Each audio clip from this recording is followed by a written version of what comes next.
For this morning comes to us from the 28th chapter of the Gospel according to St. Matthew. Glory to you, O Lord. After the Sabbath, as the first day of the week was dawning, Mary Magdalene and the other Mary went to the tomb, and suddenly there was a great earthquake. For an angel of the Lord descended from heaven, came and rolled back the stone and sat on it. His appearance was like lightning, his clothing white as snow. For fear of him, the guards shook and became like dead men. But the angel said to the women, "Don't be afraid. I know that you are looking for Jesus who was crucified. He is not here. He has been raised, as he said he would. Come see the place where they laid him. Then go quickly and tell his disciples, he has been raised from the dead, and indeed is going ahead of you to Galilee, and there you shall see him. This is my message for you." And so they left the tomb quickly with fear and great joy, and they ran to tell his disciples. And suddenly Jesus met them, saying, "Greetings." And they came to him and took hold of his feet and worshipped him. And Jesus said to them, "Do not be afraid. Go and tell my brothers to go to Galilee.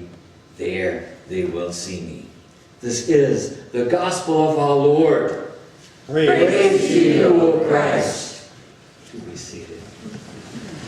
Come, O Holy Spirit, fill the hearts of your faithful and kindle in us the fire of your love. Send forth your Spirit that we might be recreated, and today recreate the face of this earth.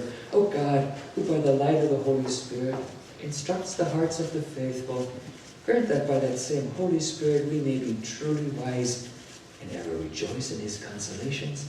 Through Jesus Christ our Lord. Amen. I believe, Lord, that you are here present. Although my eyes do not see you, my faith senses you. Take away my stray thoughts from my mind. Make me understand the truth which you wish to teach me in this meditation. Let me make up my mind and put them into practice. Your servant is listening. Speak, Lord, to my soul. Amen. It's turning out to be quite the Easter Sunday morning, isn't it? Are any of you hungry? Are any of you hungry? Because if you are, it's your own bloody fault. At minimum, you should have found a bunch of Easter eggs. There's still biscuits and gravy back there, isn't there? How much? Enough for all of you. After worship, biscuits and gravy, all of you. And pancakes, that's an order. And hash browns. Without eggs. It's Easter Sunday again among us. I have to admit, I accused myself as Maundy Thursday, Good Friday, and Easter Vigil. But, here it is. It's the life of all of us. Easter is a busy, busy time.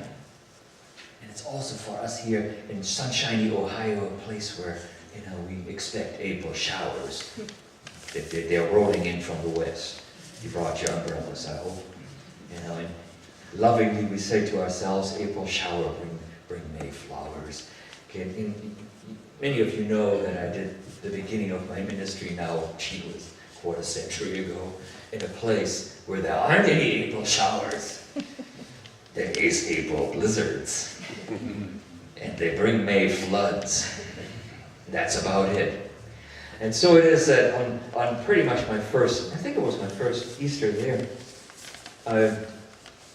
there had been a major snowstorm, the wet stuff. You know the wet stuff. It's dry stuff, it just piles on top of the old dry stuff, and it just all piles up, and you just skid across it. But it had gotten just warm enough to where every car sank in about this far. And everything was a complete, total, utter, and unbelievable mess. Every car was kind of covered in ice, including mine. I barely made it there. It was quite the day. So anyway, there had been a power outage the night before, and of course nothing worked in the kitchen, and the kitchen crew was beside themselves, but they made do. What we didn't realize is that they had managed to overlay all the circuits, because they were trying to plug in too many roasters that they had hauled in from home, too many hot plates and all this kind of stuff, and we were breaking into Jesus Christ, risen today, and right around that time, the organ just quit. So we sing it a cappella because somebody had locked the piano, and we don't know who it was. And I'm not sure if they ever figured it out, but he said a hopeless organist going, what do I do? So it kind of was done off key by a bunch of us, and you know, there we were, and somehow during the reading of the lessons I ducked into the sacristy where Daphne and her husband had gone to try to figure out what was going on, and she looked at me and with a smile and goes, oh, don't worry, as he was trying to take apart all the breakers. I said, shouldn't we kind of flip a big switch so we can work on this? And she went, nah, he works up in the oil fields in Alaska. They don't ever shut this stuff out. He's pretty good with his power, even if he gets shot. As he was going.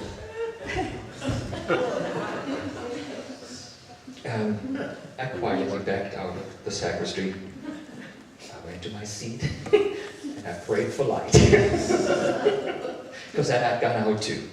Luckily, it was daylight, and there was just a little bit of hope for this Easter Sunday.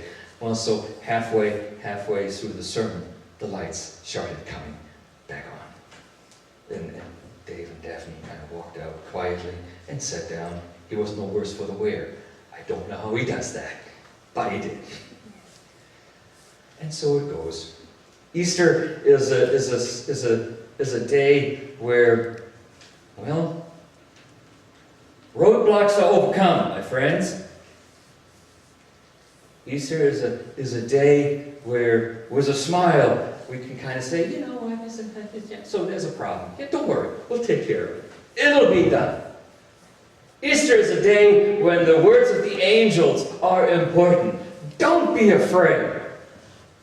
This will all work out because God is in charge. Those of you who go to Easter vigils have heard all the stories. There's like 12 of them. We tend to read 5 or 7 of them. But they're all the stories of utter darkness. The stories where everything is lost. You've heard of Shadrach, Meshach, and Abednego, have you not? Who does not know who Shadrach, Meshach, and Abednego is? Okay, so one person is honest, the rest of us staring blankly.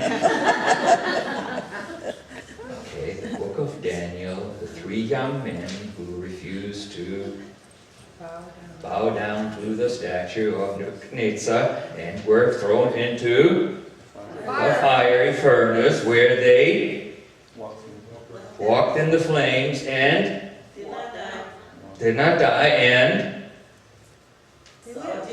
there was a 4th one in the furnace. You know? They're all stories like that. They're stories that, like the Valley of Dry Bones. And you can't get more hopeless than dry bones, all dried out, done, blown apart, just lying there in a pile. To which God says to Ezekiel, go say to these things, live. And even to Ezekiel's surprise, they do exactly that. Easter is a time to say, I don't care what the problems are. I know God has a solution. I don't care how much scared you are of today. God has hope for you. I don't care how dead you think you are. Yeah? Dead in body, maybe, or dead in mind. How frightened you think you are. I, the Lord, have yet great things for you. There is a resurrection. Do not be afraid, though the earth shake. Do not be afraid. There's those who, like the guards at the tomb, fall down in fear, and there's those to whom the angels speak, saying, do not be afraid. And you and I are those to whom God says, do not be afraid.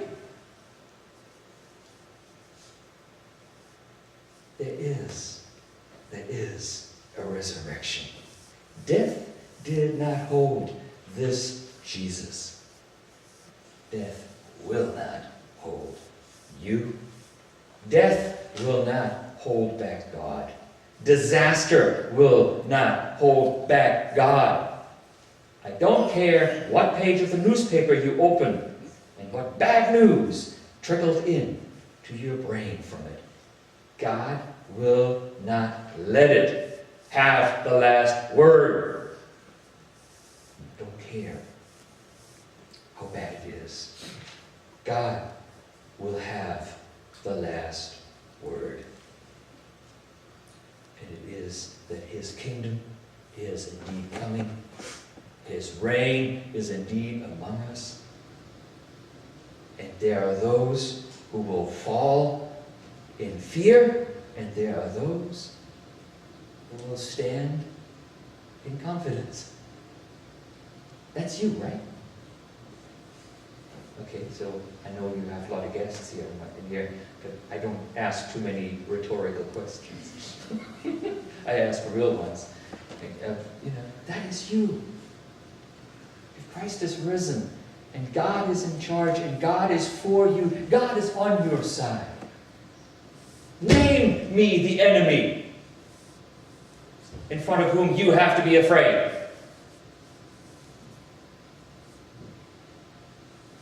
God rules. Our God.